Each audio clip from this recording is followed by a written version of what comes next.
Okay then, it's now time for week 3 of the Overwatch League. Week 3. It feels like it's going actually really fast. We're approaching the main melee. If you haven't noticed, there is a new skin out in the Overwatch client. It is for May, because it's the main melee. Thank you for that joke, Overwatch League. I really didn't need it. It's 200 League tokens, and it is basically a box of May from what I can see. Something like that. She's got like scratches and bruises on her face, which is...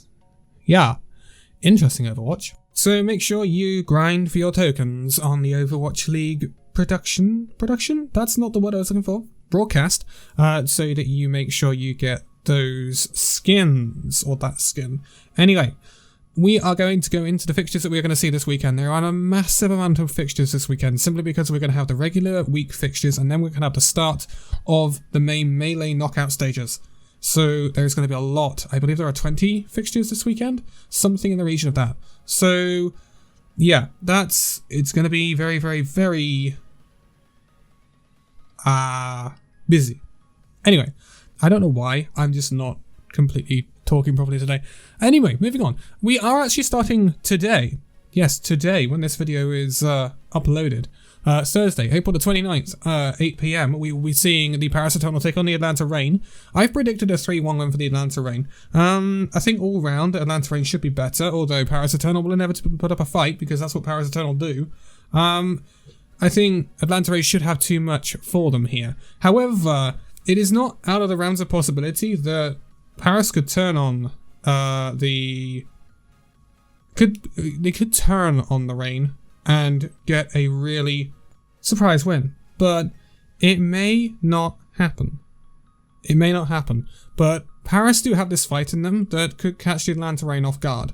And that worries me about Atlanta. And Atlanta are the most consistent of teams. So again, that's something we have to take into account. Now, then... after this, well, also I think Reign are going to be able to diff Paris in many areas. But after this, we're going to see, just after that match, 9:30 PM BST, translate other EST and whatever, is the Washington Justice taking on the Boston Uprising. Boston had a pretty horrific week last week. They got pretty easily swept aside by most teams. Well, all teams, actually. So, Washington Justice got a really good start against not such easy opponents. So, I think the Washington Justice should pretty handily get past the Boston Uprising. I'm actually predicting a 3-0 for it. But I don't see Boston being able to compete with the actual CS skill of the Washington Justice with the likes of Mag and Fury, Decay, Assassin, Jerry. It's so stacked, and we've been seeing the supports closer and Bebe step up as well. So, I have no reason to doubt Washington Justice getting a 3-0 here. I just can't. Then we move on to the East region, where we see the Immortals Valiant take on the Guangzhou Charge. This is the two worst teams in the region right now, statistically going up against each other. Even though it's that, providing Charge don't get drawn into a Valiant game, like the Chengdu Hunters did, and Chengdu still won that 3-1, remember, I think the Charge will be okay. I'm going to go for 3-1 for the Charge, but this could easily be a 3-0. It depends on how the Charge prepare for this, and how well Charge stop themselves from getting drawn into the chaos that Valiant want. So yeah, keep an eye on that one. Then we have the Seoul Dynasty taking on the New York Excelsior. That's at 11:30 AM BST on Friday, April the 30th. I didn't say the time for the previous one. It was at 10 AM BST. Excelsior did well last week. Not gonna lie, Excelsior impressed last week at times. Seoul, arguably, are much better, well-rounded. And I also think that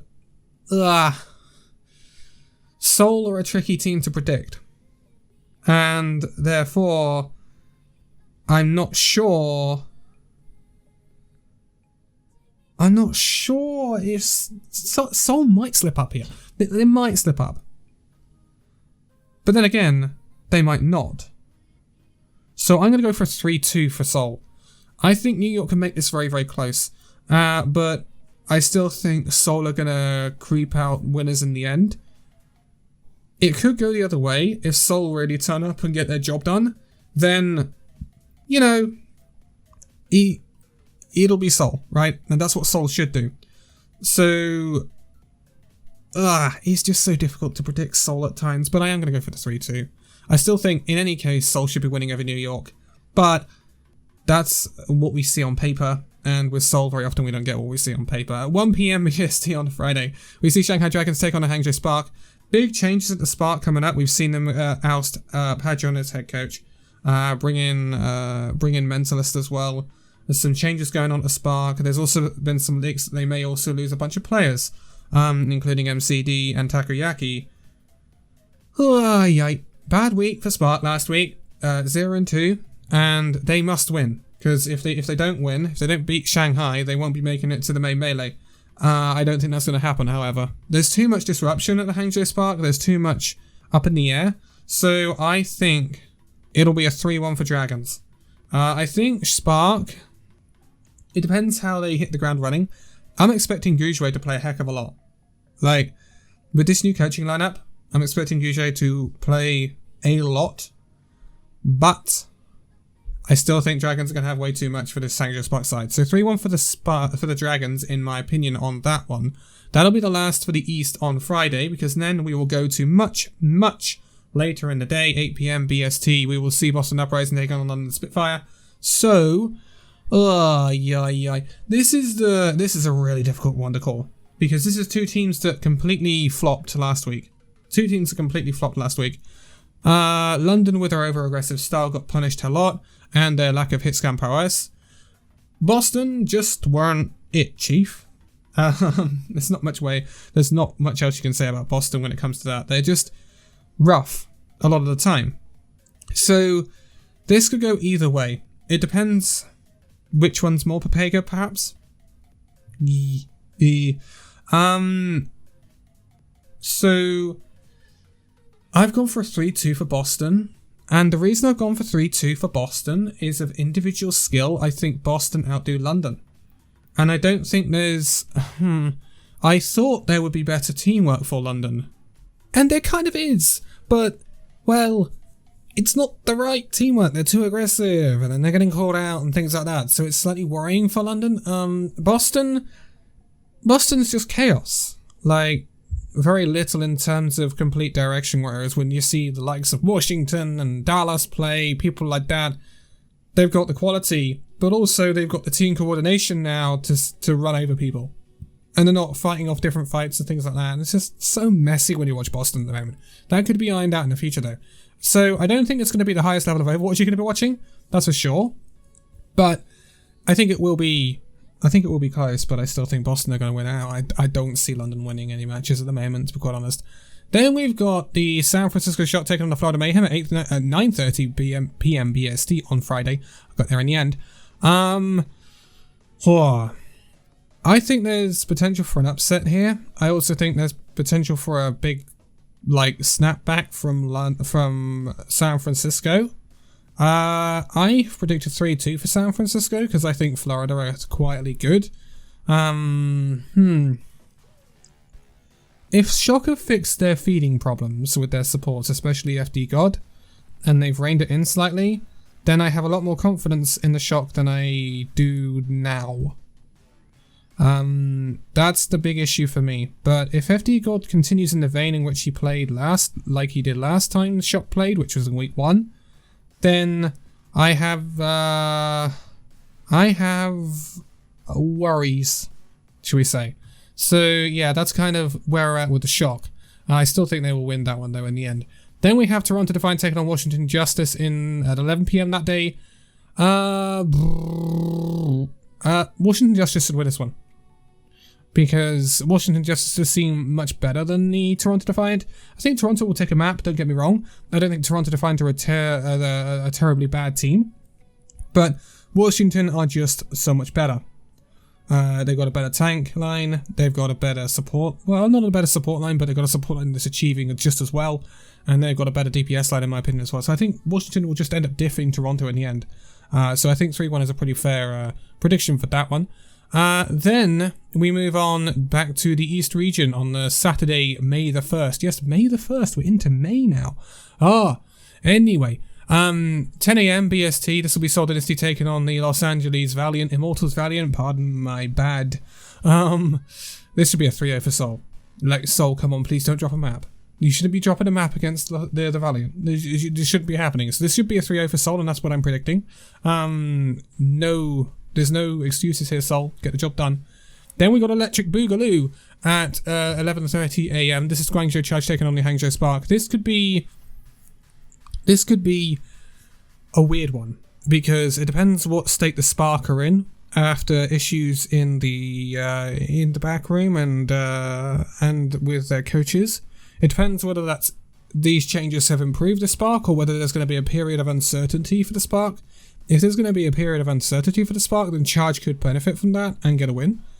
However, if it's improved the Spark, then Spark should fairly handily sweep away the Charge.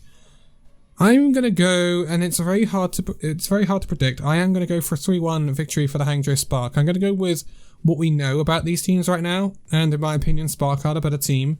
However, Charge have the ability to really upset the Spark here, and that would leave Spark possibly on a 0-4 record, which would put them down with the Valiant, which is not great, and definitely underachieving for the side with so much quality. That was a sentence.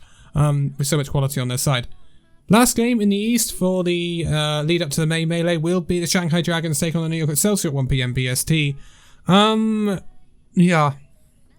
Excelsior could cause the Dragons some issues. I don't think the Dragons are as powerful as they were last season, but I still think this is going to be a Dragons win. I think this will be a 3-1 for the Dragons. Excelsior proved that they can spar with some of the best, but not take it all the way, in my opinion. So, yeah, I do think the Excelsior will cause some problems. I think they will be better than they were last week, which is saying something because they still got the good win, right? But they did get really, really punished by Chengdu. So I think Excelsior will end up losing to the Dragons 3-1, but I think they will put up a good display. That's what I will say. And then there will be a rerun of that at 5:30 BST on the same day as well, the encore match, which you will still get tokens for. Make sure you're farming those tokens. But last day of fixtures for the actual regular run-in. So this, first of all, will start off at 8 PM BST with the Florida Mayhem taking the Paris Eternal. This should be a win for the Florida Mayhem. I think it'll be a 3-1. I think the Paris Eternal are, again, a gritty team that are going to take maps off of people. They're not really going to get anything else, though. So I think Paris Eternal will put up a good fight here, but I think Florida Mayhem will end up winning it in the end, unless Florida Mayhem get drawn into a lot of brawl. Then I think Paris could cause some issues. But I'm going to go for a Florida Mayhem 3-1 win. After that, we see London Spitfire taking on the Toronto Defiant. That's 9:30 BST. Oh, that's going to be a rough one for London again, because coming into the season, I thought London would be better than they have been. And so I thought they could make this very close. However, I think it's going to be less close now after seeing London last week. So I'm going to make this a 3-1 for the Toronto Defiant. I think London will get on the board this weekend in terms of maps, but it's still going to be a rough one for the UK side. It is very rough for London right now, and it's going to take time, I think, for this team to settle into its new environment, its new league. And it is a significant step up from contenders. Even if you dominate the region you were in, it is still a significant step up. So, yeah, it is going to take a while for the Spitfire side to really find traction. And then the last match will be San Francisco Shock taking on Atlanta Reign. Again, this will be 11 PM BST. I expect this to be a Shock win. I think Atlanta Reign could take a map, but I expect a Shock win here. I really, really do. I don't think there's anyone who's going to doubt a Shock win against someone like the Atlanta Reign. You could doubt a Shock win against someone like Florida, but not against Atlanta, in my opinion. So then we have another 6 fixtures attached onto the end of this. So this is where things start to get very spicy, because this is where the regional knockouts will be taking place. So there will be 2 early fixtures for the East region. These will be at 10 AM BST on Sunday, May the 2nd, and 11:30 AM BST on Sunday, May the 2nd. So that's 5 AM EST, I believe, and 6:30 AM EST. But the second match will obviously follow the first match, as they always do.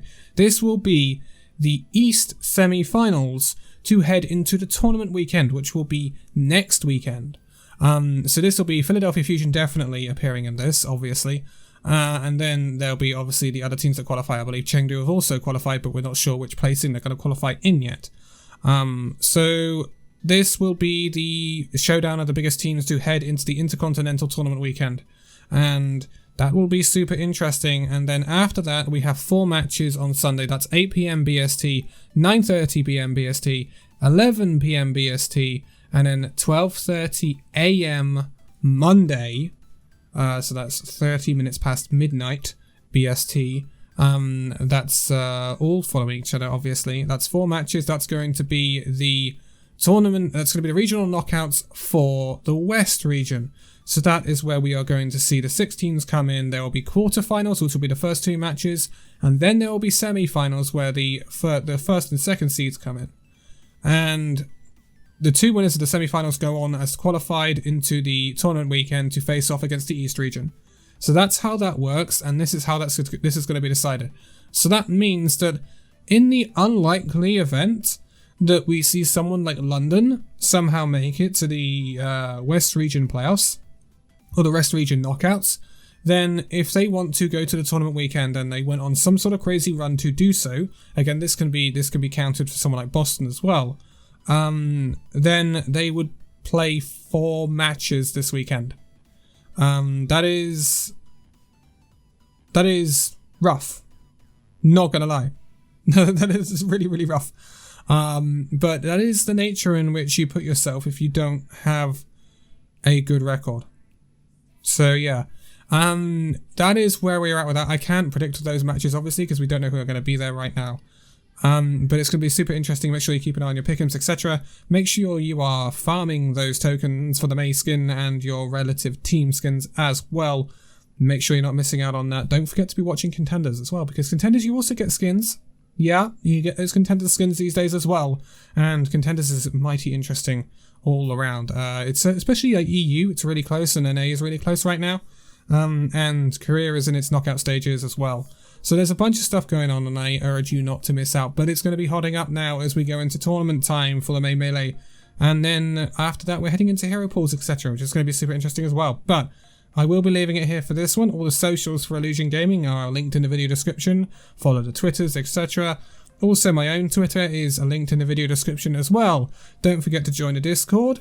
It is massive, and also my Discord is very crazy for some reason. I don't know why. But it is, and that's what we work with, huh? Yeah, I know. You lot are crazy. You really are. But I'm very, very thankful for you, and also thank you for 2,300 subs as well. Don't think I don't miss these things, because I see everything. Anyway, I am going to be leaving it here for this one. I will catch you in the next one. Whatever that video may be, we will see. But for now, thank you guys so much for this video. If you'd like to give a like, subscribe if you're new, and I will see you in the next video. See you then.